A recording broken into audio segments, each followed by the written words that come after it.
சரி. இப்போ இன்னைக்கு யார் பாட்டு பாடுறா?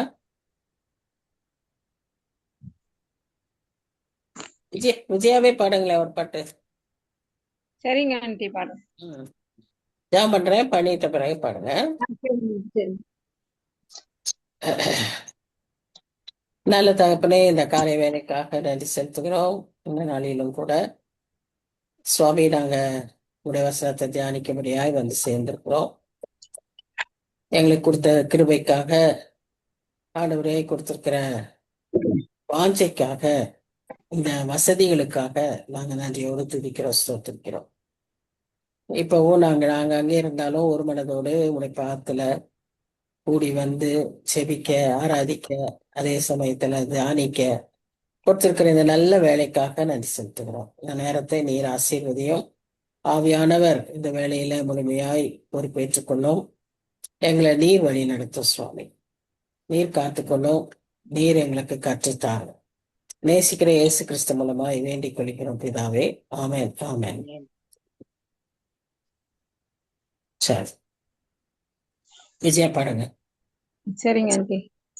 யாக்கோபின் தேவன் என் தேவன், எனக்கென்றும் துணையவரே, என்னாலும் நடத்துவாரே. யாக்கோபின் தேவன் என் தேவன், எனக்கென்றும் துணையவரே, என்னாலும் நடத்துவாரே. ஏதுமில்லை என்ற கவலை இல்லை, துணையாளர் என்னை விட்டு விலகவில்லை. ஏதுமில்லை என்ற கவலை இல்லை, துணையாளர் என்னை விட்டு விலகவில்லை. சொன்னதை செய்திடும் தகப்பன் அவர், சொன்னதை செய்திடும் தகப்பன் அவர். நம்புவேன் இறுதி வரை, நான் நம்புவேன் இறுதி வரை. யாக்கோபின் தேவன் என் தேவன், எனக்கென்றும் துணையவரே, என்னாலும் நடத்துவாரே. என் ஓட்டத்தில் நான் தனிமையில்லை, நேசித்தவர் என்னை வெறுக்கவில்லை. என் ஓட்டத்தில் நான் தனிமையில்லை, நேசித்தவர் என்னை வெறுக்கவில்லை. தகப்பன் வீட்டில் கொண்டு சேர்த்திடுவார், தகப்பன் வீட்டில் கொண்டு சேர்த்திடுவார். நம்புவேன் இறுதி வரை, நான் நம்புவேன் இறுதி வரை. யாக்கோபின் தேவன் என் தேவன், எனக்கென்றும் துணையவரே, என்னாலும் நடத்துவாரே. யாக்கோபின் தேவன் என் தேவன், எனக்கென்றும் துணையவரே, என்னாலும் நடத்துவாரே. Thank you aunty. தேங்க்யூமா. அருமையான பாட்டு. என்னாலும் நடத்துவார், உங்களோடு இருக்கிறார். யாக்கோபின் தேவன் நம் தேவன். சரியா? எல்லாரும் உற்சாகப்படுவோம். இந்நாளிலும் நாம 13ஆம் அதிகாரத்திற்குள்ளாக கடந்து செல்கிறோம். நாம் தியானிக்க வேண்டிய அதிகாரம் 13. அது ஒரு விஷயம்.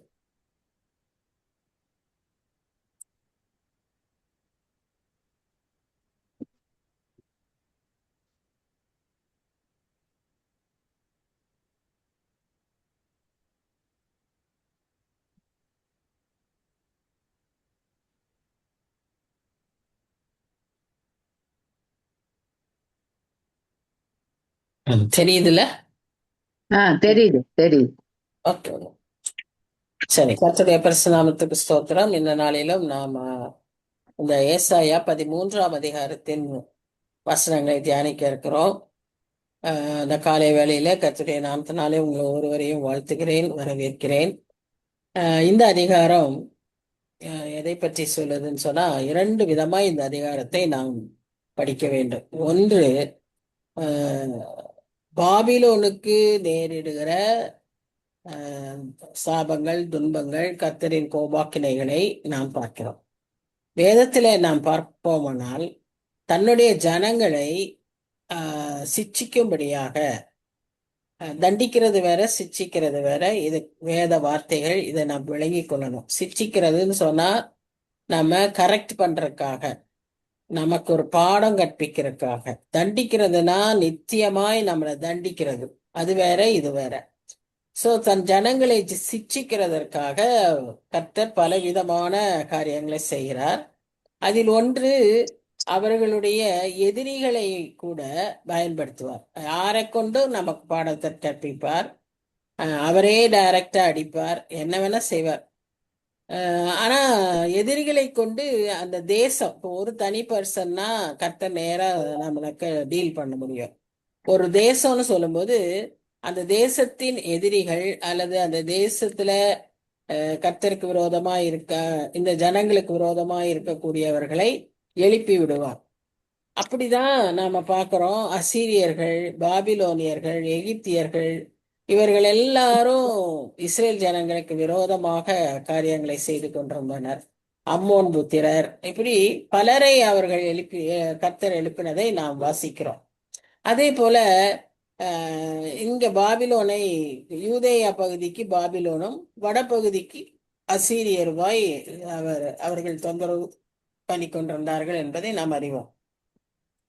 இந்த பாபிலோனியர்களை பொறுத்தவரை நாம பார்க்கும்போது கர்த்தர் பயன்படுத்தினார். அவர்களை கொண்டு இவர்களை சூறையாடி எருசலேமை ஒன்றும் இல்லாமல் நிர்மூலமாக்கி பாழான ஸ்தலங்களாய் மாற்றினார்.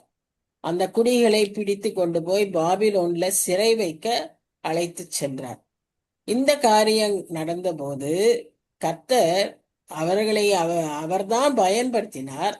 ஆனா அதே சமயத்துல அவர் என்ன செய்வார்னா, அவர்களை கர்த்தர் கணக்கில் வைப்பார். அவர்களுக்கு கர்த்தர் தண்டனை தருவார். நல்ல வித்தியாசம் இருக்கு. கர்த்தரை கொண்டு அந்த அந்த பாபிலோனியர், அசிரியரை கொண்டு தன் ஜனங்களை சிட்சிப்பார். அதே சமயத்துல அந்த அந்த ஜனங்களுக்கு கர்த்தர் தண்டனை அருளுவார். இதை நாம் பார்க்கிறோம். இதுதான் வேதத்துல நடந்து கொண்டிருக்கிற காரியங்கள். இது ஒரு தனி பர்சனா இருந்தாலும் ஒரு தேசமானாலும் இதே மெத்தட் தான் ஃபாலோ பண்றாரு. அப்போ இங்க 13ஆம் அதிகாரம் முழுக்க முழுக்க கர்த்தர் இந்த பாபிலோன் நகரத்திற்கு அந்நாட்களிலே செய்த தண்டனையை குறித்து நாம் பார்க்கிறோம். அது மாத்திரம் அல்ல, இன்னொரு விதத்துல நம்ம இதை எப்படி பார்க்கணும்னு சொன்னா, வருங்காலத்துல நடைபெறுகிற நடக்க போகிற இவ்விதமான ஆக்கினைகள் தன் இஸ்ரேல் ஜனங்களுக்கு எதிராக, தன் ஜனங்களுக்கு எதிராக எழும்புகிற தேசத்தை, எழும்புகிற மக்களை எப்படி செய்வார் என்பதையும் இது குறிக்கிறது. எப்படி தண்டிப்பார் என்பதையும் குறிக்கிறது. அதனால இது முழுக்க பாபிலோன் நகரத்திற்கு வந்த ஆக்கினையை குறித்து நாம் இந்த அதிகாரத்துல பார்க்கிறோம். அதே சொன்னது மாதிரி ரெண்டு விதமா பார்க்கணும். இதற்கான இணையான ஃபியூச்சரை பற்றி, அதாவது இனி வருங்காலத்துல இந்த பாபிலோன்கிறது அது அந்த நகரம் இந்த அதிகாரத்தின் பிரகாரம் பார்த்தோம்னா அது அழிந்தது, அதற்கு தண்டனை வந்தது. ஆனா பின் நாட்களில, இந்த நம்முடைய நாட்கள்ல பாபிலோன் என்று சொல்லப்படுகிறது என்ன என்றால், இந்த அதிகாரத்துவ, ஆணவம் நிறைந்த எந்த ஒரு மனிதனுடைய சிஸ்டமா இருக்கட்டும் அல்லது ஆட்சியா இருக்கட்டும், எதுவா இருந்தாலும் கர்த்தரின் ஜனங்களுக்கு விரோதமாக எழும்புகிற அது எந்த காரியமா இருந்தாலும் அதை நாம் பாபிலோன் என்று சொல்ல முடியும். உதாரணமா இப்ப நம்ம சொல்லணும்னு நினைச்சா அமெரிக்காவை கூட நம்ம பாபிலோன் என்று சொல்ல முடியும். ஏன்னு சொன்னா அவங்க கர்த்தருக்கு உண்மையாய் பின்பற்றுகிற மக்கள் கொஞ்சம் பேர் இருக்காங்க. அதனாலதான் அது காக்கப்பட்டு கொண்டு வருகிறது. ஆனா அங்க இருக்கிறவர்கள் கர்த்தருக்கு விரோதமாக, கிறிஸ்தவர்களும் சரி, அந்த கிறிஸ்தவ நாடுன்னு சொல்லிக்கிறாங்க, ஆனா அந்த கிறிஸ்தவ நாட்டுல கர்த்தருக்கு விரோதமா இருக்கிற ஜனங்கள், கர்த்தருக்கு கர்த்தருடைய ஜனங்களுக்கு விரோதமா இருக்கிறவர்கள், இப்படியாக நிறைய எழும்பினவர்கள் இருக்கிறத நாம் பார்க்கிறோம். அவர்களை நம்ம சொல்லும்போது ரஷ்யா, ஈரான் எல்லா இடத்துலயும் நம்ம சொல்லலாம். ஆனா இன்றைக்கு கடவுள் கிருபையில எல்லா இடத்திலும் கர்த்தருக்கு விரோதமான நாடுகளிலும் நாம் என்ன பார்க்கிறோம்? நிறைய கிறிஸ்தவர்கள் இருக்கிறார்கள். அதனால்தான் இந்த கிருபையின் நாட்கள் அப்படியே கூட்டப்பட்டுக்கிட்டே இருக்கு. இல்லைன்னா கர்த்தர் இத இருக்கிற பாவத்தின் அக்கிரமங்களை பார்க்கும்போது வெகு சீக்கிரத்துல அதை முடிச்சிட முடியும். ஆனா இந்த தன்னுடைய ஜனங்களுடைய நிமித்தம் அவர்களெல்லாம் என்ன செய்வாங்க? நிச்சயமா ஜெபிப்பாங்க. எப்படியாவது இந்த கர்த்தரை அறியாத ஜனங்கள் கர்த்தரை அறிந்து கொள்ளணும்னு ஜெபிப்பாங்க. எப்படியாவது இன்னும் கொஞ்சம் நாளை நீட்டி கொடுங்க சுவாமின்னு கேட்பாங்க. அதனால இந்த காரியங்கள் இன்னும் தண்டிக்கப்படாமல் இருக்கிறது. அதனால இது குறித்து ஃபியூச்சரிஸ்டிக்கா என்ன நம்ம பார்க்கணும்னு பார்த்தீங்கன்னா, வெளிப்படுத்தல் விசேஷம் 14ஆம் அதிகாரம் 17ஆம் அதிகாரம் 2 அதிகாரங்களிலும் இந்த பாபிலோனுக்கு ஏற்படுகிற, பாபிலோன் யாரு, பாபிலோன் யாரை குறிக்கிறது வருங்காலங்களில, அப்புறம் அது என்ன நேரிடுகிறது என்பதை நாம அங்க பார்க்க முடியும். 14, 17. ஒருவேளை அங்க ஒரு நகரமா சித்தரிக்கலாம், ஒரு பெண்ணா கூட சித்தரித்திருக்கலாம். எதுவா இருந்தாலும் அது it refers to system or a nation which is against God. அதுதான் அங்க உள்ள காரியம். கடைசியில சொல்லப்படக்கூடிய அர்த்தம் அதுதான்.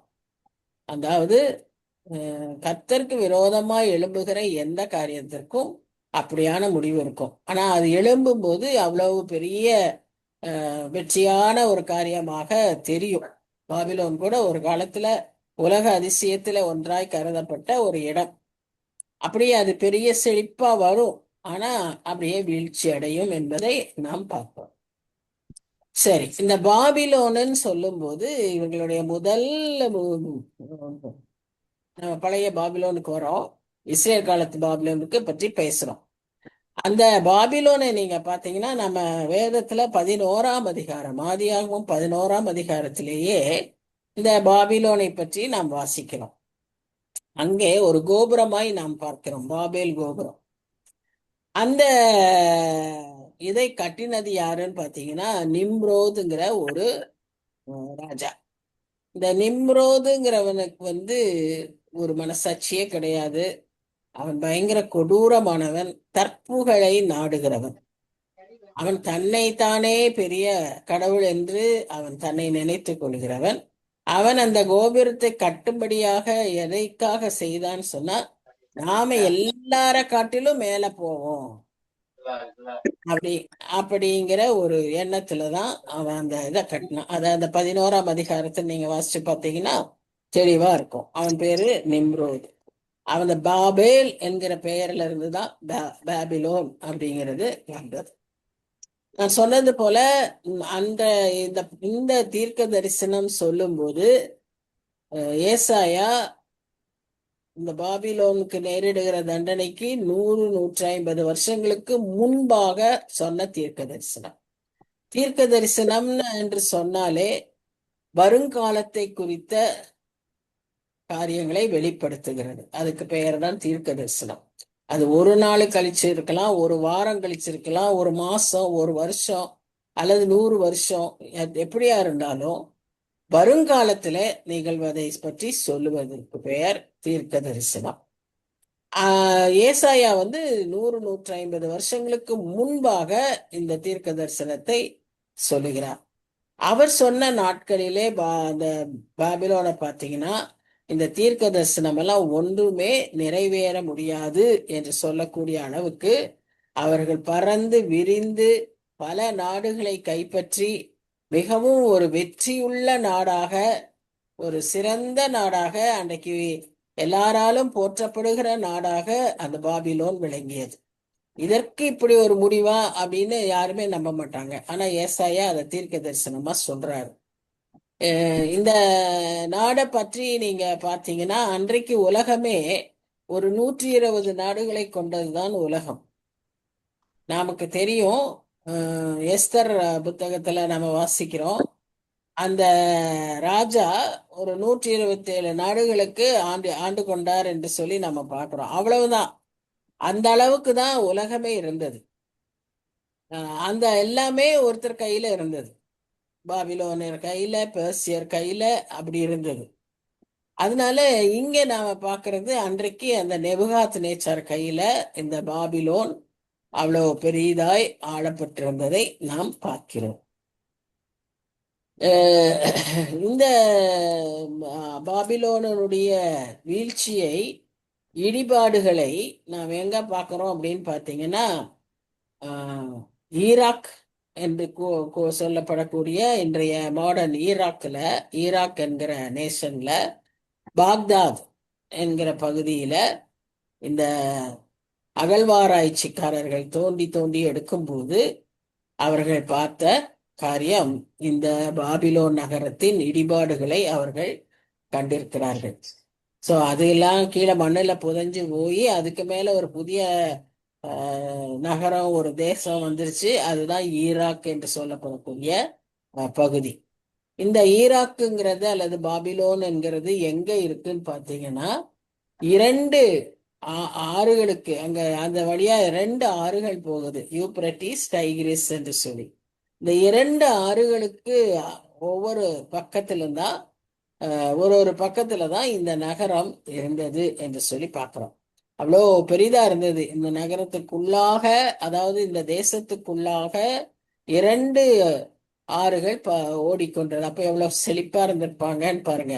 அதனாலதான் அவர் தன்னுடைய அரண்மனையில எவ்வளோ உயரமா கட்டியிருந்தாலும் அங்கிருந்து தொங்கு தோட்டத்தை ஒன்று அவர் நிறுவினார்.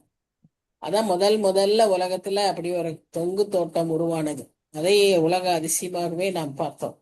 சோ அப்படி அந்த செழிப்பு, தண்ணீருக்கு பஞ்சமில்லாத ஒரு நகரமாய் அது இருந்ததை நாம் பார்க்கிறோம். மனுஷனுக்கு தண்ணீர் ரொம்ப அவசியம் இல்லையா?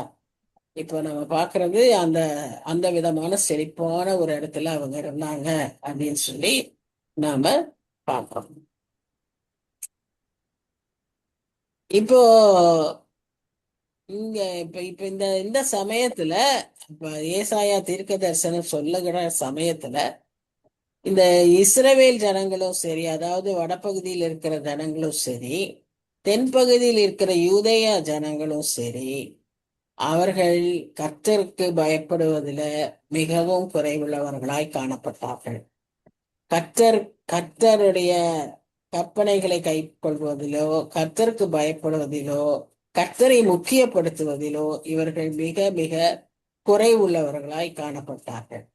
ஆனாலும் கர்த்தர் இவர்களை நேசிப்பதினாலே அவர்களை எதிர்த்த, அவர்களை தண்டித்த இந்த பாபிலோனியரை கர்த்தர் சிட்சிக்கிறார் என்பதை நாம், கர்த்தரை சிட்சிக்கல, கர்த்தர் அவர்களை தண்டிக்கிறார் என்பதை நாம் இந்த 2ஆம் வசனத்துல நீங்க பாத்தீங்கன்னா, அந்த அந்த இடத்துல அவர்கள் ஒரு அடையாளத்தை சொல்றாரு, ஒரு நம்பிக்கையின் வாசல சொல்றாரு. என்ன அப்படின்னு பாத்தீங்கன்னா, உயர்ந்த பர்வதத்தின் மேல் கொடியேற்றுங்கள், உரத்த சத்தமிட்டு ஜனங்களை வரவழையுங்கள், அவர்கள் பிரபுக்களின் வாசல்களுக்குள் பிரவேசிப்பதற்கு சைகை காட்டுங்கள். அப்படின்னா என்ன சொல்றாரு? உயர்ந்த பர்வதத்தின் மேல கொடியேற்றுங்கள்னா, இந்த எருசலேமுக்கு மேல இருக்கிறது சியோன் பர்வதம். அங்க வெற்றி கொடியை நாட்டுங்க அப்படிங்கிறாரு. அப்புறம் பிரபுக்களின் வாசல்களுக்குள் பிரவேசிப்பதற்கு சைகை காட்டுங்க, அங்கிருந்து வரக்கூடிய மக்களை அப்படி வரவழைங்க அப்படின்னு அவர் சொல்றாங்க. நான் பரிசுத்தமாக்கினவர்களுக்கு கட்டளை கொடுத்தேன், என் கோபத்தை நிறைவேற்ற என் பராக்கிரமசாலிகளை அழைத்தும் இருக்கிறேன், அவர்கள் என் மகத்துவத்தினாலே களி கூறுகிறவர்கள் என்கிறார். அதாவது திரும்பி வரக்கூடிய ஜனங்கள் யாருன்னா, அந்த கொஞ்சம் பேரு, ரெமினன்ஸ். ஆல்வேஸ் ஏசாயாவுடைய இன்னொரு முக்கியமான ஒரு கருத்து என்னன்னா, கொஞ்சம் மீதியான ஜனங்கள், உண்மையுள்ள கர்த்தருக்கு பயப்படுகிற மீதியான ஜனங்கள், அவர்களை இந்த பகுதியில அதிகமாய் அவர் சொல்லுவதை நாம் பார்க்கிறோம். இந்த மீதியான ஜனங்களை ஏசாயா ஏன் சொல்றாரு அப்படின்னு பாத்தீங்கன்னா, இந்த எல்லா இடத்திலும் ஒரு 90% உலகத்தோடு ஒத்து போனாலும் ஒரு 10% கர்த்தருக்கு பயந்தவர்களாய் இருப்பதை நாம் பார்க்கிறோம். அந்த 10% இருக்கிற மக்களை தான் அவர் என்ன சொல்றாரு, மீதமுள்ள விசுவாசமுள்ள ஜனங்கள் என்று அவர் சொல்றார். அதனால அவர்களுக்காக தான் இங்க பேசுறாரு. அடுத்தது தன் கோபத்தை நிறைவேற்றுவதற்காக இந்த பாபிலோன் மக்களையும் வர சொல்லியிருக்கிறார் என்று சொல்லி நாம பார்க்கிறோம். சோ இந்த 4ஆம் வசனத்துல அடுத்து இதுல ஒரு தீம் பாபிலோனுடைய அழிவு, பாபிலோனுக்கு நேரிடுகிற நாசங்கள். இரண்டாவது முக்கியமான தீம் என்ன அப்படின்னு பாத்தீங்கன்னா அவர் வருகை. இந்த இந்த அதிகாரத்துல எங்க ஏசாயா காலத்திலேயே அவர் இன்னும் பிறக்கவே இல்லை, ஆனா அவருடைய வருகையை பற்றி இங்கே நான் பார்க்கிறேன். இவர் சொல்லுகிற இந்த வருகை இரண்டாம் வருகை, முதல் வருகை அல்ல. ஏசாயா 11ஆம் அதிகாரத்துல எல்லாம் பார்த்தா நம்ம முதல் வருகையை அவர் சொல்வதை பார்க்கிறோம். ஒரு கிளை தோன்றும் அப்படின்னு எல்லாம் சொல்றோம். அங்கேயுமே 1000 வருஷ அரசாட்சியை பத்தி பேசுறதை பார்க்கிறோம். 7ஆம் அதிகாரம் 9ஆம் அதிகாரத்துல எல்லாம் அவர் பிறப்பை பற்றி சொன்னார், அவர் நாமங்களை சொன்னார், அதெல்லாம் நாம் பார்ப்போம். ஆனா இந்த இடத்துல, இந்த முழு இடத்துலையுமே அவர் கர்த்தருடைய வருகையை பற்றி பேசுகிறார். அதாவது இரண்டாம் வருகையை பேசுகிறார். அந்த இரண்டாம் வருகையை அவர் கர்த்தருடைய நாள் என்று குறிப்பிடுகிறார். அந்த நாள் அப்படின்னு முக்கியமா இந்த அதிகாரத்துல சொல்லப்படுகிற இரண்டாம் கருத்து. சோ இது ரெண்டும் ரொம்ப முக்கியமான கருத்துக்கள், அதை பார்க்கிறோம். சரி, இப்போ இங்க பாத்தீங்கன்னா திரளான ஜனங்களின் சத்தத்துக்கொத்த வெகு கூட்டங்களின் இறைச்சலும், கூட்டப்பட்ட ஜாதிகளுடைய ராஜ்யங்களின் அமலையான இறைச்சலும் மலைகளில் கேட்கப்படுகிறது. அதாவது பாபிலோன்ல இருந்து அவங்க திரும்பி வராங்க. அப்போ சேனைகளின் கர்த்தர் யுத்த இராணுவத்தை இலக்கம் பார்க்கிறார். அடுத்து கர்த்தர் வருகிறார், அவருடைய கோபத்தின் ஆயுதங்களும் தேசத்தையெல்லாம் அழிக்க வானம் கவிழ்ந்த கடையாந்தர தேசத்திலிருந்து வருகிறது. இது ரெண்டு விதமாகவும் நம்ம புரிஞ்சுக்கலாம். ஒன்று அப்பா பாபிலோனுக்கு சொல்லுகிற ஒரு சாபம், ஒரு தண்டனை. இரண்டாவது கடைசி வெளிப்படுத்தல் அந்த விசேஷத்துல நம்ம கடைசி காலங்களில பல திசையிலிருந்து ராஜாக்கள் கர்த்தரோடு யுத்தம் பட திரளாய் வருவாங்க. அப்போ சேனையின் கர்த்தர் என்ன செய்வாரா, அவர் யுத்தம் செய்ய வருவார். அவர் வெள்ளை குதிரையில திரளான தன்னுடைய சேனையோடு அவர் யுத்தம் செய்ய வருவார். ஆனா யாரும் அங்க யுத்தமே செய்ய முடியாது, செய்ய மாட்டாங்க. கர்த்தர் ஒருவரே தன்னுடைய இருபுறம் கற்குள்ள பட்டயத்தினாலே அங்க சங்காரம் செய்யப்படும் என்று சொல்லி பார்க்கிறோம். அந்த இருபுறம் கற்குள்ள பட்டயத்தினாலேன்னு சொல்லும் போது நமக்கு எதை இருபுறம் கற்குள்ள பட்டயம் என்று குறிப்பிடுகிறார் என்று நாம வேதத்துல அறிந்திருக்கிறோம். அது அவருடைய வார்த்தை, அவருடைய வசனம்.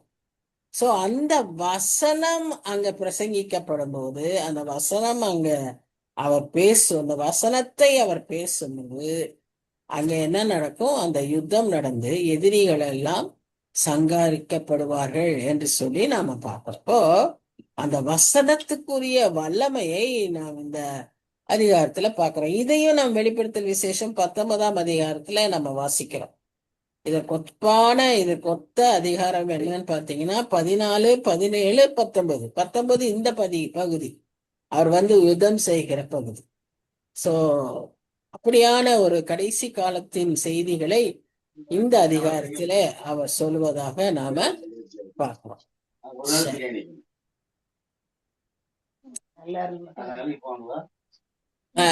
இங்க என்ன இன்னொன்னு நாம பார்க்கிறோம் சொன்னா, அவர் கணக்கு பார்க்கிறார், சேனைகளின் லக்கத்தை கணக்கு பார்க்கிறார் என்று சொல்லுகிறார் இல்லையா. அதை எந்த பகுதியில பார்க்கிறோம் அப்படின்னீங்கன்னா வெளிப்படுத்தல் விசேஷம் 16ஆம் அதிகாரத்துல 12 இருந்து 16 வசனங்கள்ல நாம அங்க அவர் கணக்கெடுக்கிறதை நாம் பார்க்கிறோம். வெளிப்படுத்தல் விசேஷம் 16ஆம் அதிகாரம் 12 இருந்து 16 வசனங்கள் என்ன சொல்லுதுன்னு பார்ப்போமா? வெளிப்படுத்தல் ஆறாம் தூதன் தன் கலசத்தில் உள்ளதை ஐப்ராத் என்னும் பெரிய நதியின் மேல் ஊற்றினான். ம் அப்பொழுது சூரியன் உதிக்கும் திசையிலிருந்து வரும் ராஜாக்களுக்கு வழி ஆயத்தமாகும்படி அந்த ம் நதியின் தண்ணீர் வற்றி போயிற்று. அப்பொழுது ம் வலுசற்பத்தின் வாயிலும் மிருகத்தின் வாயிலும் கள்ளத்திற்கதர்சின் வாயிலிருந்து தவளைகளுக்கு ஒப்பான 3 அசுத்தாவிகள் புறப்பட்டு வர கண்டேன். அவைகள் ம் அற்புதங்களை செய்கிற பிசாசினாவிகள். அவைகள் பூலோகம் எங்குமுள்ள ராஜாக்களை சர்வ வல்லமையுள்ள தேவனுடைய மகா நாளில் நடக்கும் யுத்தத்திற்கு கூட்டி சேர்க்கும்படிக்கு புறப்பட்டு போகிறது. ம். ஓ, அன்னைக்கு நடக்கக்கூடிய பயங்கரமான ஒரு அந்த யுத்தத்துக்கு முன்பாக அவர் இப்படியாக தன் ஜனங்களை கூட்டுகிறார். அது 16ஆம் அதிகாரம் 12 16 வசனங்கள்ல நாம அந்த சம்பவத்தை வாசிக்கிறோம். தான் நம்ம இப்ப சொன்னது போல அந்த கடைசி யுத்தத்திற்கு கர்த்தர் ஆயத்தமாகிறார். இந்த யுத்தத்தை அவர் செய்வதற்கு ரெடி ஆகிறார். அதனால நாம என்ன செய்யணும்? அலறுங்கள். யார் சொல்லிக்கிறா? ஏசாயா சொல்லியிருக்கார். இந்த பயமே நமக்கு இல்லை. இன்னைக்கு நம்ம காரியங்கள்ல அப்படியே ஊழ்கி மூழ்கி சந்தோஷமா இருக்கிறோம். பல பிளான்ஸ் போடுறோம், பல வேலைகளை செஞ்சுக்கிட்டு இருக்கிறோம். ஆனா அதுல எங்கேயாவது ஒரு நிமிஷம் கர்த்தருடைய வருகையை பற்றி நினைக்கிறோம்னா இல்லை. ஆனா இங்க அப்படி இருக்கும்போது என்ன ஆகும்னா, அலறுங்கள்ன்றாரு. கர்த்தரின் நாள் சமீபமாயிருக்கிறது, அது சர்வ வல்லவரிடத்திலிருந்து மகா சங்காரமாய் வரும். இந்த நாளை குறித்து நீங்க இந்த அதிகாரத்துல எவ்வளவு தடவை வருதுன்னு நீங்க கணக்கு வச்சுக்கிட்டே வாங்க.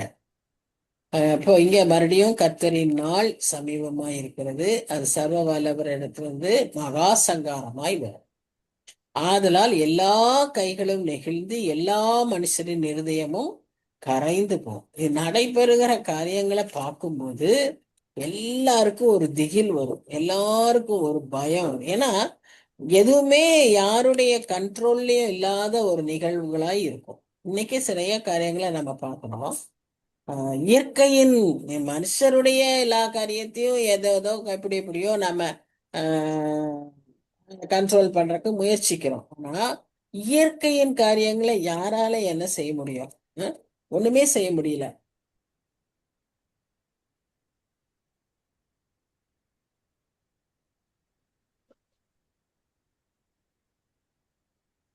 அதை தடுக்கவே ஒருத்தராலும் முடியாது. சும்மா ஒரு கடல்ல நீங்க பாருங்களேன், ஒரு பீச்ல நில்லுங்க. அந்த அலை கொஞ்சம் சின்ன சின்னதா வந்துட்டு இருக்கும், விளையாண்டு இருக்கோம். திடீர்னு அலை பெருசாகுது. அந்த அலை வர ஃபோர்ஸை யாரால தடுக்க முடியுமா? ஒருத்தராலும் தடுக்க முடியாது. ஏமாந்து போனா உள்ளே அடிச்சுட்டு தான் போவோம். அப்படியே ஒரு சின்ன விஷயமே இருக்கும்போது இயற்கையான சாதாரண காரியங்கள், கடைசி நாட்கள்ல கர்த்தருடைய கோபாக்கினையின் நாட்கள் எப்படி இருக்கும்னா அவ்வளவு பயங்கரமா இருக்கும். அப்போ எல்லா கைகளும் நெகிழ்ந்து போய் எல்லா மனுஷரின் இருதயமும் கரைந்து போகும். என்ன செய்யறதுன்னு தெரியாம முழிச்சிட்டு இருப்பாங்க. அவர்கள் திகில் அடைவார்கள், வேதனைகளும் வாதைகளும் அவர்களை பிடிக்கும். பிள்ளை பெறுகிறவளை போல வேதனைப்படுவார்கள், ஒருவரை ஒருவர் பிரமித்து பார்ப்பார்கள். அவர்கள் முகங்கள் நெருப்பான முகங்களாயிருக்கும். என்ன செய்யறதுன்னு தெரியாம, எதுக்குன்னு தெரியாம கோபம் வரும், எரிச்சல் வரும். பயங்கரமான ஒரு நிம்மதியற்ற ஒரு சூழ்நிலை. அப்படிப்பட்ட ஒரு காலம் வருகிறது. அதற்கு அலறி பயந்து ஆயத்தமாகுங்கள். ஏன்னா இதிலிருந்து தப்பிக்க நமக்கு வழியே கிடையாது. அதுல அந்த காலகட்டத்துல நாம் இருப்போமானால் அதிலிருந்து தப்பிக்க நமக்கு வழி இல்லை. அதற்கு முன்பாக தான் இந்த கிருபை. இந்த கிருபையின் நாட்கள் முடியும் போது அவருடைய வருகை வரும். கிருபையின் நாட்கள் முடியறப்போ அவர் நம்மை எடுத்துக்கொள்வார். அதுல நம்ம போயிடணும். அப்படி நம்ம போகலைன்னா நிலைமை மிகவும் இப்படித்தான் மோசமாய் இருக்கும். இது இனி வரக்கூடிய ஒரு சூழ்நிலை, நமக்கான செய்தி. அன்றைய நாட்கள் உள்ள மக்களுக்கு என்ன செய்தி? இந்த பாபிலோன், இவ்வளோ பெரிய மகா பாபிலோன் என்ன ஆச்சு? ஒரு பெர்சிய ராஜாவால வீழ்த்தப்பட்டது. அந்த ராஜா பேர் தான் கோரேஸ். அந்த ராஜா அந்த பாபிலோன் ராஜ்யத்தை ரொம்ப ஒரு எதிர்பாராத விதத்திலே அதை அவர் வீழ்த்தினார் என்று சொல்லி நம்ம பார்ப்போம். எப்படின்னா, நெபுகாத் நேச்சாருக்கு அப்புறம் அவருடைய மகன் வந்து அங்க ராஜாவா இருக்கும்போது அப்பவும் தானியேல் இருக்காரு. தானியேல் 3 ராஜாக்கள்கிட்ட இருந்தார் இல்லையா? பெல்ஷாத் சாருங்கிற அந்த ராஜா காலத்திலயும் தானியேல் இருந்தாரு, தரியு காலத்திலயும் அவர் இருந்தாரு. தரியு ஆக்சுவலா மேதியர், அவர் மேதிய பெர்சியர் ரூலர், அந்த அந்த டைம்லயும் அவர் இருந்தார். சோ இந்த பாபிலோனிய ராஜாவாகிய இந்த பெல்ஷாத்சார் வந்து என்ன பண்றாருன்னா, துணிகரமான ஒரு செலிப்ரேஷனை அவர் செய்றாரு. அதான் உணர்வற்ற ஒரு நிலைமை. இன்னைக்கு எந்த சூழ்நிலையிலுமே நாம் அதை நினைத்து பார்க்கணும். ஒருவேளை இந்த நேரத்துல ஆண்டவர் வந்துட்டார்னா அப்படிங்கிற ஒரு எண்ணம் நமக்கு எப்பவுமே இருக்கணும். அந்த மாதிரி அந்த உணர்வே இல்லாம, அவங்களுக்கு ஆண்டவரை பற்றி அந்த வருகை பற்றி எல்லாம் தெரியாது, ஆனா அவங்க கர்த்தருக்கே பயப்படாத ஒரு சூழ்நிலையில கொழுத்து வெறித்து எவ்வளவு தூரம் அவங்க வெறியாட்டம் போயிடுச்சுன்னு சொன்னா, தானியேல் 5ஆம் அதிகாரத்துல குறித்து வாசிக்கிறோம். அவங்க வந்து என்ன பண்றாங்கன்னா, ஆலயத்தில் இருந்த அந்த பரிசுத்த பனிமூட்டு பாத்திரங்களை தங்கள் மதுரசங்களை ஊற்றுவதற்கு கொண்டு வந்து பார்ட்டியில வச்சு கொண்டாடுறாங்க. எவ்வளவு துணிகரம் பார்த்தீங்களா? அப்ப என்ன அர்த்தம்? கர்த்தரை அவ்வளவாய் தூஷணப்படுத்தி, கர்த்தரை அவ்வளவாய் அலட்சியப்படுத்தி, இது கர்த்தருடைய ஒரு பரிசுத்த பாத்திரம்னே அவங்களுக்கு கவலை இல்லாம எல்லாத்தையும் கொண்டு வந்துட்டாங்க. முதல்ல அவங்க அப்பா வந்து எல்லாத்தையும் எருசலேம்ல இருந்து திருடி கொண்டு வந்துட்டாரு. ஆனா அவர் அந்த தப்பு செய்யல. அவர் எல்லாத்தையும் எடுத்துட்டு வந்து இங்க ஒரு இதுல வச்சிட்டாரு, அவ்வளவுதான். ஆனா இவன் எடுத்து துணிகரமா அதை எடுத்து இந்த மாதிரி செய்ய ஆரம்பிக்கும் போது அப்பதான் ஒரு கையுறுப்பு எழுதுகிறது. மேனே மேனே தெக்கேல் உபாசின். அதை பார்த்தோன்னா, அந்த வசனத்தை பார்க்கும்போது நீங்க பாத்தீங்கன்னா, அந்த ராஜாக்கு முழங்காலெல்லாம் நடுங்குதான், அப்படியே கரைந்து போகுதுன்னு இங்க வாசிச்சாலே முந்தான வசனத்துல அது மாதிரி ஆயிடுச்சு. நடுங்கி போயிட்டாங்க, எல்லாம் திகைச்சிட்டாங்க. அந்த நேரத்துல யார் எல்லா கதவும் திறந்து வச்சிருக்காங்க பாபிலோன் நகரத்துல? எதுக்கு? எல்லாம் பார்ட்டிக்கு பல தேசத்துல இருந்து வருவாங்கன்னு எல்லா கதவும் திறந்திருக்கு. சும்மா ரைட் ராயலா கோரேஸ் ராஜா உள்ளே வந்து இவர்களை பிடித்து விட்டார். கர்த்தர் காரியத்தை செய்யணும்னா எப்படி வேணா செய்வார், ஆச்சரியமாய் செய்வார். அந்த ஜனங்களே ஆச்சரியப்படுற மாதிரி கர்த்தர் செய்வார். அப்படியாக அந்த நிகழ்வை நடத்தினார் என்று சொல்லி நாம பார்க்கிறோம். சோ காலம் சமீபமா இருக்கிறது. காலம் சமீபமா இருக்கு, காலத்தை ஆதாயப்படுத்துங்கன்னு எபேசியர்ல வாசிக்கிறோம். எல்லா இடங்களிலும் நம்ம புதிய ஏற்பாட்டிலும் நமக்கு வரக்கூடிய செய்தி இதுதான். காலம் காலம் காலம். கர்த்தருடைய காரியங்கள் காலத்தோடு ஒத்து போனவைகள். ஒரு நாள், ஒரு வருஷம் எல்லாம் நிறைய அர்த்தங்கள் கொண்டது. அப்படியாய் காலம் வந்து அவருக்கு, அதனாலதான் முதல் அதிகாரத்திலே நம்ம பார்க்கிறோம், 6 நாட்கள் வேலை செய்து 7ஆம் நாள் ஓய்ந்திருந்தார். அப்போ ஒவ்வொரு நாளுக்கு ஒரு முக்கியத்துவத்தை கொடுத்திருக்காரு. அப்படி நாளுக்கு முக்கியத்துவம் தந்திருக்காரு. அப்படியே அவர் ஒவ்வொன்றை கணக்குல வைக்கிறார். அப்ப அவர் செய்கிற ஒவ்வொன்றையும் ஒரு கிரமமாய் ஒரு காலத்தோடு ஒத்த ஒரு டிசிப்ளின் ஒரு இதை பார்க்கிறோம். நாமும் அப்படிப்பட்ட ஒரு கிரமத்தோடு இருக்கக்கூடிய ஒரு காரியத்தை நாம் செய்கிறவர்களாய் காணப்பட வேண்டும். சோ அன்றைக்கு விதமாக கர்த்தருடைய தண்டனை, கோபாக்கினை இந்த உலகத்தின் மேல ஊற்றப்படும் என்று யார் சொல்றா? எலிசாயா சொல்றாரு. அன்றைக்கு என்ன நடக்கும்னா, அந்நாளிலே, இந்த கர்த்தருடைய நாளில என்ன நடக்கும்னா, அழிவு, டே ஆஃப் டிஸ்ட்ரக்ஷன். அடுத்து பாவிகள், அக்கிரமக்காரர்கள் ஒளிந்து போகிற ஒரு நாள். மூன்றாவதாக பெருமை உள்ளவர்களை தாழ்த்தப்படுகிற ஒரு நாள். இந்த 3 காரியமும் அன்றைக்கு நடக்கும். அப்போ வந்து மக்கள் வந்து கர்ப்ப வேதனை படுகிறவர்களை போல அழுவார்கள் என்று சொல்லிப்பாங்க. இப்ப மறுபடியும் 9ஆம் வசனம் 10ஆம் வசனத்துல பாத்தீங்கன்னா, இங்கேயும் ஒரு கர்த்தருடைய நாள், இதோ தேசத்தை பாழாக்கி அதன் பாவிகளை அதிலிருந்து அழிப்பதற்காக. கர்த்தருடைய நாள் எப்படி வருதா? கடுவரமும் மூர்க்கமும் உக்கிர கோபமாக 3 விதமான எக்ஸ்பிரஷன். அது எல்லாமே கோபத்தை பத்தி தான் சொல்லுது. ஆனா எப்படி சொல்லுது பாருங்க. கடூரமும் மூர்க்கமும் உக்கிர கோபமுமாய் வருகிறது. நீங்க செப்பனியா 3ஆம் அதிகாரத்தை எடுத்து வாசிங்க. செப்பனியா 3ஆம் அதிகாரத்துல ஒரு வசனம் வரும், கண்டுபிடிச்சிட்டீங்கன்னா. 3ஆம் இல்ல, 2ஆம், 1ஆம் அதிகாரத்திலேயே இருக்கு. 14, 15. கர்த்தருடைய பெரிய நாள் சமீபித்திருக்கிறது, அது கிட்டி சேர்ந்து மிகவும் தீவிரித்து வருகிறது. கர்த்தருடைய நாள் என்கிற சத்தத்துக்கு பராக்கிரமசாலி முதலாய் அங்கே மனங்கசந்து அலர்வான். அந்த நாள் உக்கிரத்தின் நாள், அது இக்கட்டும் இடுக்கமான நாள், அது அழிவும் பால் கடிப்புமான நாள், அது இருளும் அந்தகாரமான நாள், அது மப்பும் மந்தாரமான நாள். அதே இது கடைசி வசனம் வாசிங்க, 18. கர்த்தருடைய உக்கிரத்தின் நாளிலே நாளிலே அவர்கள் வெள்ளியும் அவர்கள் பொன்னும் அவர்கள் பொன்னும் அவர்களை தப்புவிக்க மாட்டாது. அவருடைய எரிச்சலின் அக்கினியினால் தேசமெல்லாம் அழியும். தேசத்தின் குடிகளெல்லாம் சடிதியால் நிர்மூலம் பண்ணுவார். சடிதியாய் நிர்மூலம் பண்ணுவார். நிர்மூலம் பண்ணுவார். எவ்வளவு தெளிவா ஒரு தீர்க்கதரிசனம், எவ்வளவு கிளியரா சொல்லியிருக்கு கர்த்தருடைய நாள் எப்படி இருக்கும்னு. இத குறித்து நம்ம அலட்சியமாகவோ அசட்டையாகவோ விளையாட்டுத்தனமாகவோ இருக்காது.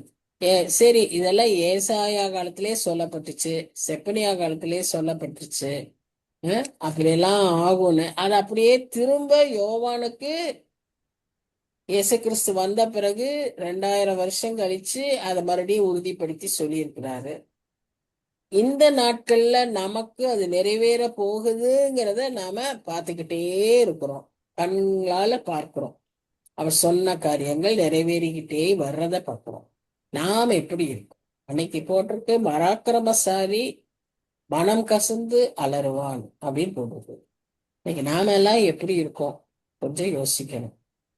நம்ம ஒன்றும் அப்ப பெரிய பராக்கிரமசாலிகள் இல்லை, ஆனாலும் நாம எவ்விதமான ஒரு ஆயத்தத்துல இருக்கிறோம். ஏன்னா பயங்கரமான நாள் வருது. அதில் தப்பிச்சுக்கணும்னு சொன்னா நம்ம அதுக்கேற்ற விதமாய் வாழ வேண்டும். அப்ப அந்த வாழ்க்கை நம்ம இடத்தில் இருக்கிறதா? அதுல ஆண்டவர் நம்மை கூட்டிக் கொண்டு செல்லுகிற அந்த வாழ்க்கைக்கு அதற்கேற்ற தகுதியாய் நாம் இருக்கிறோமா? எல்லாம் சரியா இருக்கும், ஆனா கடைசி நிமிஷத்துல என்ன நம்ம போதுமான அளவு கொண்டு வரலான்னா ஏமாந்து போவோம் அப்படின்றதுக்கும் நமக்கு ஒரு எச்சரிப்பை கொடுத்திருக்கிறார். எவ்வளவு கேர்ஃபுல்லா நம்ம இருக்கணுங்கிறது தான் நமக்கு இந்த நாள்ல கொடுக்கப்படுகிற எச்சரிக்கை. அந்த நாட்கள்ல என்ன நடக்கும்?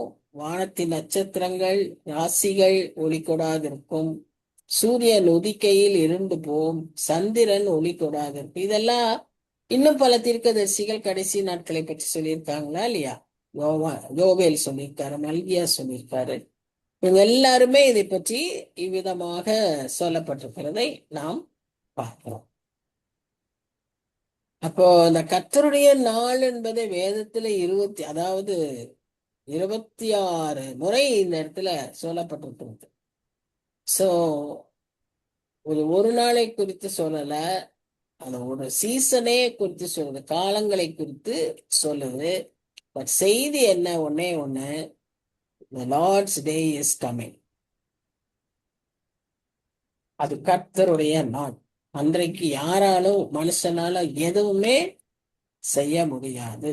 அது அவருடைய கோபாக்கினையை ஊற்றுகிற நாள் என்று சொல்லி நாம் பார்க்கிறோம். இந்த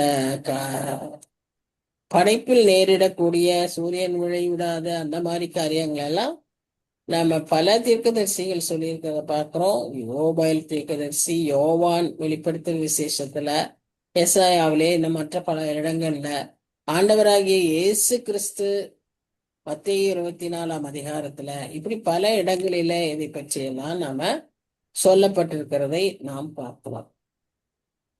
அதுவும் அப்படியே நிறைவேறும். அதற்கான ஆரம்பங்களை நாம் இந்த நாட்கள்ல பார்க்கிறோம். சூரிய புயல்னு பார்க்கிறோம், ஒரு பிளாக் மூணுன்னு பார்க்கிறோம். இதெல்லாம் நடந்துகிட்டே தான் இருக்கு.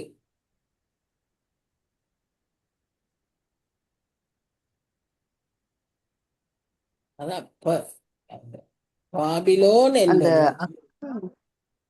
அக்னியினோட அக்னியினுடைய உக்கரம் எப்படி இருக்கும்னு சும்மா ஒரு சாம்பிளுக்கு இப்போ பிரான்ஸ், ஸ்பெயின் காட்டுத்தீ தாங்க முடியாத டெம்பரேச்சர்ல இருக்காங்க. ஏன்னா அவங்களுக்கு எல்லாம் ஹையஸ்ட் டிகிரியே 22. உங்களுக்கு பிலோ 19, 18, 15, 20, 10 இதெல்லாம் தான் அவங்களுடைய காமன் டெம்பரேச்சர்ஸ். அதை 22க்கு போகுதுன்னு சொன்னா என்ன செய்ய முடியும்? இந்த காமன் டெம்பரேச்சர்ஸ்ல இருக்கும்போதே அந்த ஐரோப்பிய நாடுகள்லாம் குடிக்கிற தண்ணி தான் ரொம்ப காஸ்ட்லியா. நமக்கு இங்க bottle water 1 litre bottle water 10 rupees 20 rupees வாங்குறோம்.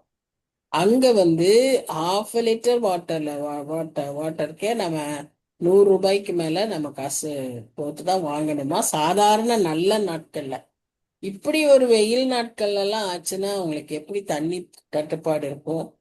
அவங்க எவ்வளவு கஷ்டப்படுவாங்க. எங்க பிரான்ஸ்லயும் இட்டலியிலயும் சொல்றோம், ஸ்பெயின் இங்கெல்லாம் சொல்றோம். அப்போ கல்ஃப் கண்ட்ரீஸ் எல்லாம் எப்படி இருப்பாங்க? யோசிச்சே பார்க்க முடியல. அவங்க நிறைய சம்பாதிக்கிறாங்க. ஆனா சம்பாத்தியம் எல்லாம் இப்படி அடிப்படை தேவை தண்ணிக்கு அவங்க செலவு பண்ண வேண்டியதா இருக்கு. அவங்க காருக்கு ஏசி இருக்கணும், வீட்டுல ஏசி இருக்கணும். அவங்க ஏசி இல்லாத ஒரு இடத்துல அவங்களால இருக்கவே முடியாது.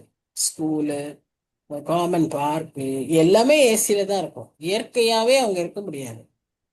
இயற்கையில இருந்தா சுத்தரிக்கப்படக்கூடிய அளவுக்கு இருக்கும்.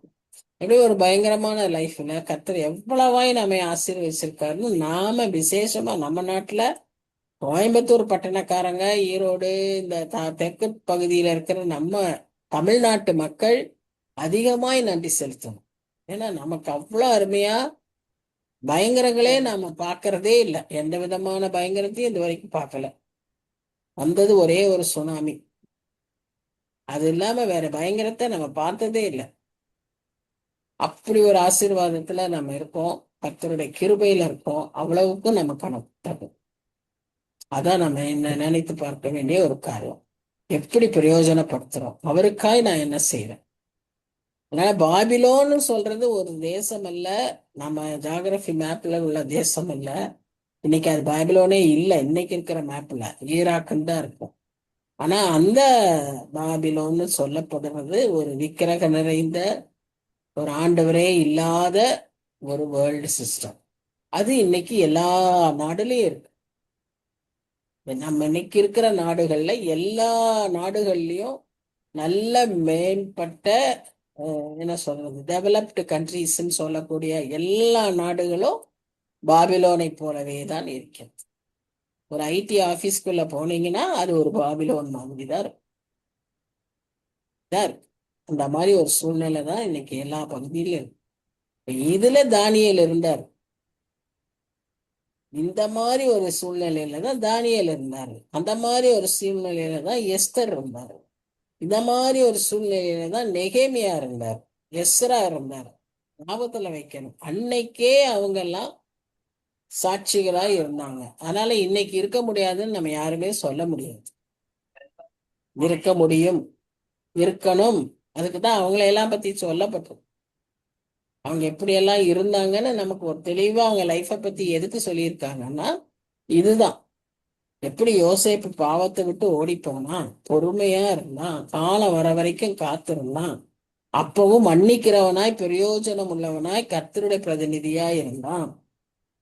எப்படி தானியேலு ஒரு தீர்மானம் பண்ணினா, தன்னை எந்த விதத்துல அசுத்தப்படுத்தக்கூடாதுன்னு ஒரு தீர்மானம் பண்ணினா, எப்படியும் விக்கிரகத்தை வணங்க மாட்டேன்னு தைரியமாய் சொன்னான், எப்படி ஜெபத்தை விட மாட்டேன்னு சொல்லி 3 நாள் 3 நேரமும் ஜெபிக்கிறவனாய் காணப்பட்டான்.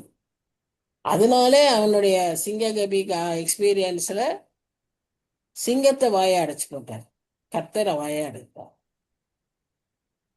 அப்படி இதெல்லாம் நமக்கு எதுக்கு கொடுக்கப்பட்டிருக்குன்னா இன்னைக்கு நம்ம அதை ஒப்பிட்டு பார்க்கணும். நம்ம சூழ்நிலைகளை அதோடு ஒப்பிட்டு பார்த்து, அது ஏதோ வரலாறு மாதிரி, அது ஏதோ பைபிள் ஸ்டோரி சண்டே கிளாஸ்ல படிக்க வேண்டியதுன்னு நம்ம படிச்சுட்டு இருக்கக்கூடாது. இது நமக்கு நம்முடைய சூழ்நிலைக்கு அது ஒத்தாதது. இதே நிலைமை தான் இன்னைக்கு இருக்கு. இதுல நாம் எப்படி இருக்கோம் அப்படிங்கிறதா ரொம்ப ரொம்ப முக்கியம். அன்றைக்கு யூதர்களுக்கு பாபிலோன்னு சொன்னா ஒரு பயங்கர அசுத்தமான கொடூரமான கடவுளுடைய எதிரிங்கிற ஒரு எண்ணம். இன்றைக்கு நமக்கு பாபிலோன்னு சொன்னா ஒரு பயங்கரமான பாவத்தின் அசுத்தத்தின் அந்த வெளிப்படுத்தல் விசேஷத்துல எல்லாம் போட்டிருக்கிற வார்த்தைகள்லாம் பார்த்தீங்கன்னா பயங்கரமா இருக்கும். அந்தத்தின் உருவான ஒரு ஒப்பீடு.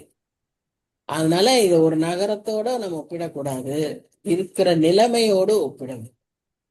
இன்றைய காலகட்டத்தில் அந்த பயங்கரத்தின் நிலைமைகளோடு இதை நாம் ஒப்பிட்டு பார்க்க வேண்டும்.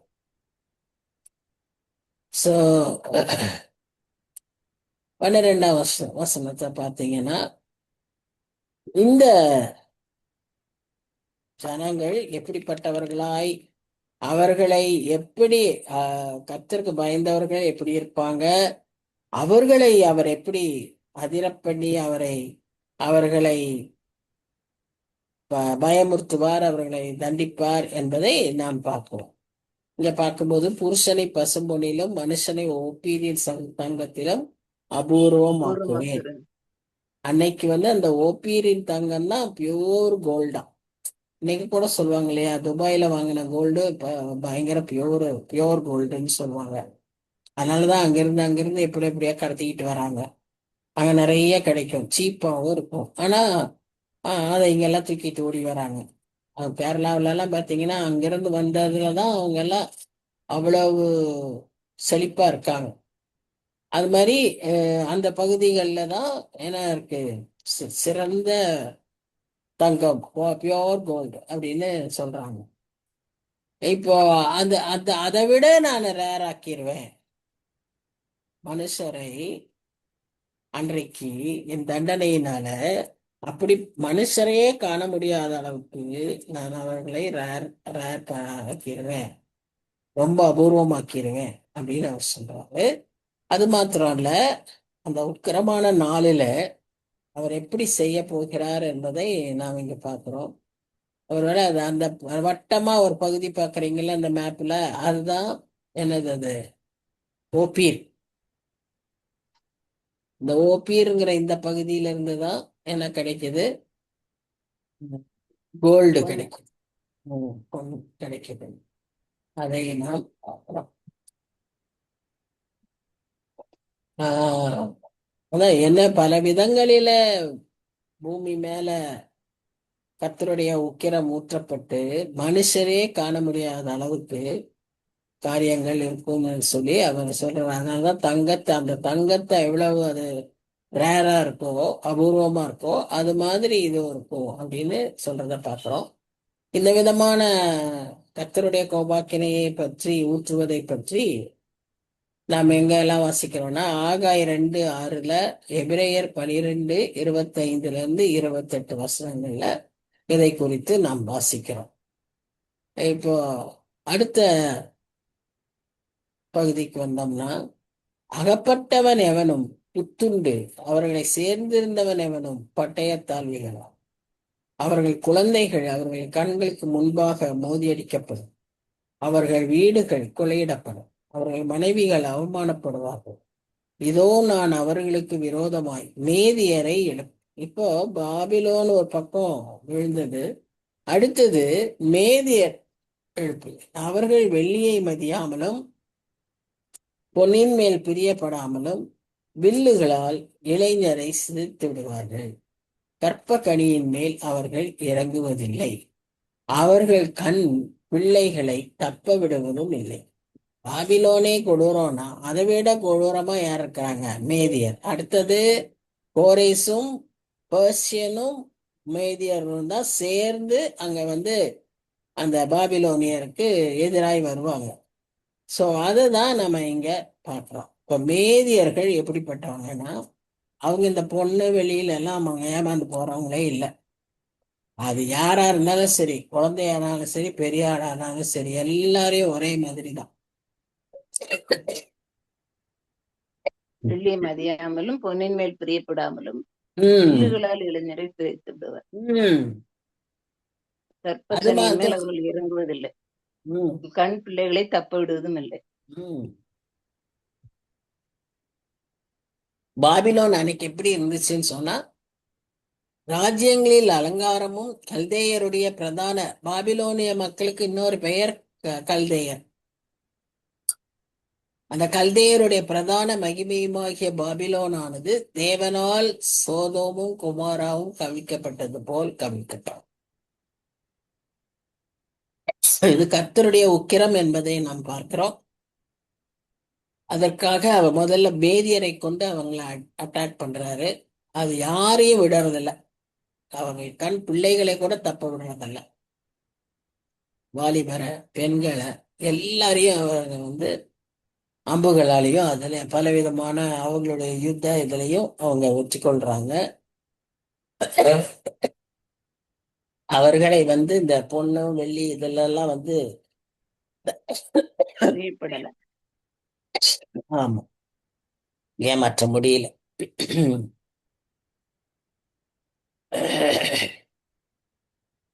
அது அவங்க அந்த நகரத்தை எப்படி அழிச்சு போடுறாங்கன்னா, சோதோம் குமாரா மாதிரி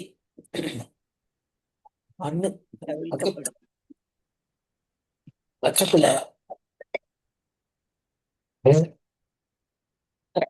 கட்டட வேலை நடக்குது. அதோடைய தூசி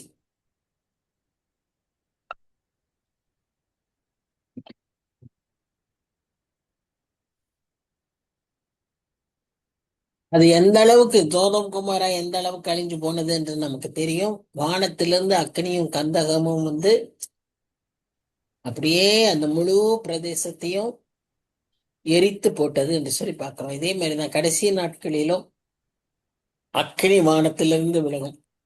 பேதுரு அவருடைய நிருபத்துல சொல்லி இருக்கிறார். 1 பேதுரு 3ஆம் அதிகாரத்துல பார்க்கிறோம். பூமி வெந்து உருகி போம் அப்படின்னு சொல்லி பார்க்கிறோம். அது மாதிரி இன்னைக்கு நடந்துட்டு இருக்கு. இப்பதான் சொன்னாங்க சூரிய அக்கனி எப்படி இருக்குன்னு. அந்த சூரியன்ல இருந்து ஒரு சின்ன துகள்கள் எல்லாம் அப்படியே விழுந்துகிட்டே இருக்கு. நேரா பூமியை நோக்கி தான் வருது. கிருபையினாலே அது அப்படியே டைவர்ட் ஆகி போயிட்டு இருக்கு. அந்த கிருபை எடுக்கப்பட்டா நேரா தாக்கும். அப்ப பூமி வெந்து உருகி போகும். அப்படியே இன்னைக்கு அதுக்கான காரியங்கள் எல்லாம் நடந்துகிட்டே தான் இருக்கு. அப்ப என்னைக்குன்னு தான் தெரியல, என்னைக்கு கிருபை எடுக்கப்படும் தான் தெரியல.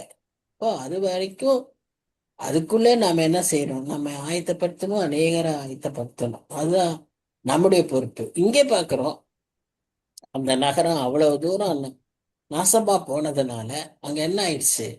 அதுல ஒருவரும் குடியேறுவதில்லை. தலைமுறை தோறும் அதில் ஒருவரும் தங்கி தரிப்பதும் இல்லை. அங்கே அரபியன் கூடாரம் போடுவதும் இல்லை. அங்கே மேய்ப்பர் மந்தையை மறிப்பதும் இல்லை. எவ்வளவு தூரத்துக்கு அந்த ஒரு டெசலேஷனை ஆண்டவர் கொண்டு வராருன்னு பாருங்க. ஒரு பயங்கரமான அழிவு. யாருமே அங்க வாழ முடியாது. காட்டு மிருகங்கள், ஊளையிடும் பிராணிகள், இவைகளெல்லாம் தான் அங்க போய் உட்கார்ந்துக்கணும். கோட்டான்கள் போய் உட்கார்ந்து கொள்ளும். காட்டாடு அங்கே துள்ளும். அவர்கள் பாழான மாளிகைகளில் ஓரிகள் ஊளையிடும். வலு சர்ப்பங்கள் அவர்கள் செல்விக்கையான அரமனைகளில் ஏகமாய் கூடும். அதன் காலம் சீக்கிரம் வரும், அதன் நாட்கள் நீடித்திராது என்கிறார். எவ்வளவு எச்சரிப்பு இந்த அதிகாரத்துல வாசிக்கிறோம் பாருங்க. இவ்வளவு பெரிய செல்வ செருக்கு. இதுக்கெல்லாம் ஒரு அந்த பாபிலோன் மேல உப்பரிகையில நடந்து பார்த்துட்டு இருந்தாருல்ல நெபகாத் நேச்சார். இதெல்லாம் நான் கட்டின மகா பாபிலோன் அல்லவா என்று அவர் சொல்லத்தக்கதான அவ்வளோ ஒரு பயங்கர அழகான செழிப்பான அந்த நகரத்தின் நிலைமை எப்படி ஆகும்னு இங்க பார்க்கிறோம். இந்த அளவுக்கு போயிருந்தோம். அதுக்குதான் ஒரு அடையாளமா அந்த ராஜாவையே 4 காலில் நடக்க வச்சாருல, உள்ள தின்ன வச்சாருல. கர்த்தரால் செய்ய முடியாத காரியம் ஒன்றுமில்லை. அதிகாரத்தில் சொல்லப்படுகிற 3வது முக்கியமான செய்தி என்ன? பெருமை உள்ளவர்கள் தாழ்த்தப்படுவார்கள். எவ்வளவுக்கு கர்த்தர் ஒரு பாவத்தை வெறுக்கிறாரோ, மற்ற எல்லா காரியங்களுக்கும் எதிராய் நிற்கிறாரோ, பெருமையையும் ஈக்குவலா நிற்கிறாரு. நம்மள நிறைய பேருக்கு பெருமை வந்து ஒரு எக்ஸ்கியூஸ். அகங்காரிகளின் பெருமையை ஒளிய பண்ணி கொடியரின் இடுமை தாழ்த்துவேனே 11ஆம் வசனத்துல. ஆமா ஆமா. அப்போ எவ்வளவு ஒரு பயங்கரமான ஒரு அதை கருதுகிறார் என்பதை நாம் யோசிக்கணும். இந்த முழு இதுவும் எப்ப நடந்ததுன்னு சொன்னா கோரேசுனால நடக்கிற, கோரேசுக்கு அவர் வருவதற்கு முன்பாக அதற்கப்புறம் தான் மேதியர் வந்த உடனே தான் இந்த அளவுக்கு கோரேஸ் ராஜா ஓரளவுக்கு ஒரு நல்ல ராஜா, அவர் நல்ல மனசுள்ள ஒரு ராஜா. அதனாலதான் கோரேஸ் வந்து அவர்களை கேப்சர் பண்ணாரு. ஆனா அவர் வந்து ரொம்ப அவர்களை அழிவுக்குள்ளாக்கல. அந்த அழிவுக்குள்ளாக்குறதெல்லாம் இந்த அளவுக்கு அழிவு, மிகவும் மோசமான அளவுக்கு அழிவானது எப்போன்னா இந்த ஈராக் முஸ்லிம்ஸ் வந்தப்பதான். அவங்க வந்து அந்த நகரமே இல்லாம அதை கீழே வீழ்த்திட்டாங்க, அதை கீழேயே விழ வச்சுட்டாங்க. அந்த அளவுக்கு ஒரு பயங்கரமான ஒரு காரியமாய் இருந்ததாக நாம் பார்த்தோம். 13ஆம் வசனத்தை வந்து எப்படி சொல்றாருன்னு சொன்னா, கால்வின், ஜான் கால்வின், அவர் ஒரு பெரிய வேத வல்லுனர். அவர் என்ன சபையின் சபை என்ன சொல்றது, சபைக்கு தூணானவர், திருச்சபைகளை உண்டாக்கினவர். அவர் சொல்றாரு அந்த கடைசி நாட்கள்ல என்ன நடக்கும்னா, பட்டணங்கள், தேசங்கள், ராஜ்யங்கள் எல்லாம் வீழ்ச்சி அடையும். அதெல்லாம் ஒரு நடக்கிறப்போ இது நமக்கு ஒரு ஞாபகார்த்தமா இருக்க வேண்டிய காரியம். பெருமை உள்ளவர்கள் தாழ்த்தப்படுவார்கள். அதிலிருந்து நாம் கற்றுக்கொள்ள வேண்டிய காரியம் ஞானத்தை அறிந்து கொள்ளணும். இதிலிருந்து நாம் கற்றுக்கொள்ள வேண்டிய ஞானம் என்ன? தாழ்மை உள்ளவர்களாய் இருக்க வேண்டும். இந்த விதமான காரியங்கள் தடுக்கப்படுகிறதற்கு நாம் ஞானமுள்ளவர்களாக, தாழ்மை உள்ளவர்களாக ஜெபித்தால் காரியங்கள் மாறும் என்று அவர் ஜான் கால்வின் சொல்லியிருக்கிறத பார்க்கிறோம். பாருங்க, நமக்கு வந்து இன்னைக்கு மாற்றம்ங்கிறது உலகத்திலேயே பெரிய வார்த்தையா இருக்கு. நம்ம தமிழ்நாட்டுல அது ஒரு பெரிய வார்த்தையா இன்னைக்கு ரூம்ஸ் எல்லாம் மாத்திக்கிட்டு இருக்காங்க. இப்படி எல்லாம் காரியங்கள் நடந்துகிட்டு இருக்கிறப்போ மாற்றம் வந்து எப்ப வரும்னு சொன்ன, ஒரு மனிதன் தன்னை தாழ்த்தி கர்த்தரிடத்துல செபிக்கும்போது கர்த்தர் அந்த பெரிய மாற்றத்தை கட்டளையிடுறார். இது அவர் வாக்கு பண்ணியிருக்கிறார். 2 நாளாகவும் 7ஆம் அதிகாரம் 14ஆம் வசனத்திலேயே அதை சொல்லி இருக்கிறார். இதை நாம் செய்யும், இதுதான் நாம் செய்ய வேண்டிய கடமை. அதை இந்த 13ஆம் அதிகாரம் நமக்கு உணர்த்தி இருக்கிறது. இந்த 13ஆம் அதிகாரத்துல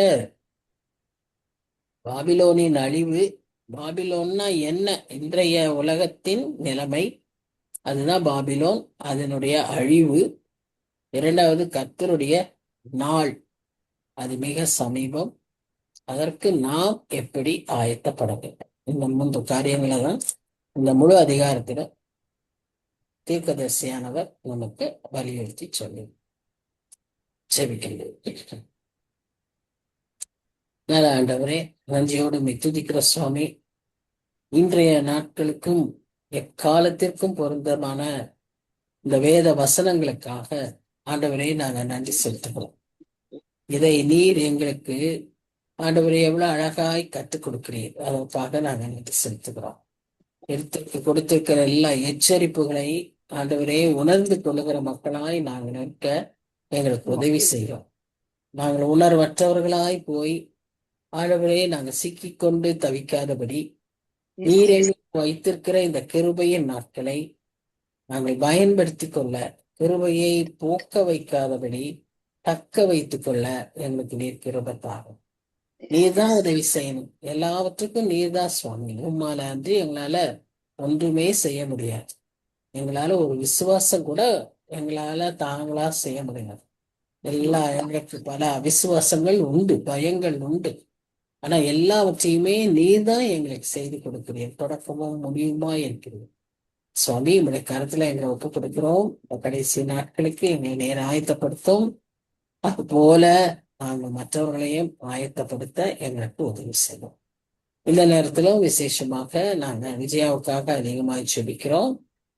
புதன்கிழமை போய் அவர்கள் ஆண்டவரே ஹாஸ்பிட்டல்ல அட்மிட் ஆகி அவங்களுக்கு அந்த கேட்ராக்ட் ஆபரேஷன் செய்ய இருக்காங்க. நீர் தயவாய் இறங்கி அதை மிகவும் எளிதாக்கி கொடுத்து அதனால் அதிக பாதிப்பு எதுவும் ஏற்படாதபடி நீர் காத்துக்கொள்ள உண்மை நோக்கி நாங்கள் ஜெபிக்கிறோம். அதை சீக்கிரமாய் முடித்து பத்திரமாய் வரவும், அவர்கள் கண்கள்ல ஆண்டவரே நல்ல வெளிச்சம் கிடைக்கவும், முந்தைய நாட்களை காட்டிலும் இனி அந்த ஆபரேஷனுக்கு அப்புறம் நல்ல பார்வையை வர நீர் அவர்களுக்கு உதவி செய்யும்படியாக உண்மை நோக்கி பார்ப்போம். தேவைகளை எல்லாம் சந்தியும் நீர் பொறுப்பேற்றுக் கொள்ளலாம். சுவாமி வழி நடத்தும். இனி எங்களில் யார் யாருக்கு என்னென்ன சுகவீனங்களோ பலவீனங்களோ என்னென்ன தடைகளோ எல்லாவற்றையும் நாங்கள் உங்களுடைய கருத்துல ஒப்புக் கொடுக்கிறோம். நீர் பொறுப்பேற்றுக் கொள்ள சுவாமி காத்துக்கிறோம். நேசிக்கிற இயேசு கிறிஸ்து மூலமாய் வேண்டிக் கொள்கிறோம். ஆமென். ஆமென். ஸ்தோத்திரமா. Thank you aunty. தேங்க்யூ. ஸ்தோத்திரம். Yes, yes, yes. உங்கள்கிட்ட சர்வெண்ட்டுக்காக சொன்னேன்ல, அடுத்த நாளே ஒரு சர்வெண்ட் வந்துட்டா. உனக்கா?